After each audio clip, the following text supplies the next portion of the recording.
العوافي عليكم يا حبايبي.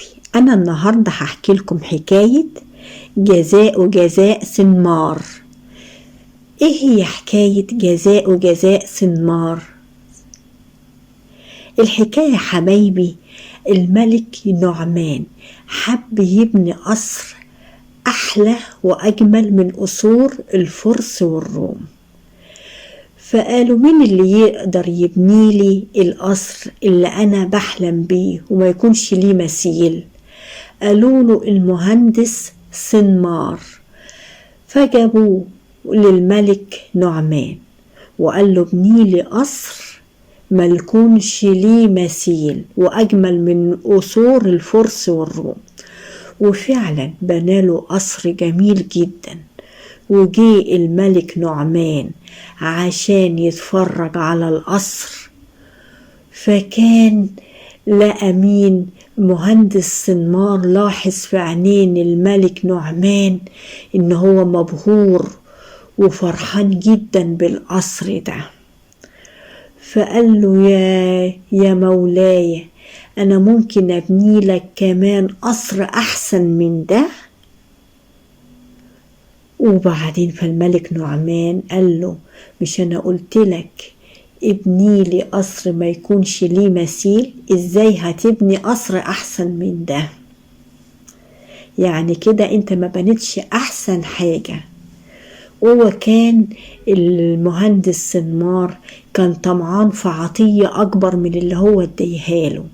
العطية يعني يكون مال، ذهب، مكانة، هو اداله، بس اما لقى ان اعجابه شديد بالقصر قال اخد عطية اكبر من اللي هو اداهالي قبل كده دي. وبعدين قال له يعني انت كنت تقدر تبني قصر احسن من ده وما بنيتش. فامر جنوده ياخدوا المهندس سنمار ويطلعوا بيه اعلى مكان في القصر ويحدفوه من فوق القصر. دي الحكاية ما خلصتش على كده، تمر الأيام والسنين والمصر أبو دم خفيف ما يسيبهاش تعدي كده.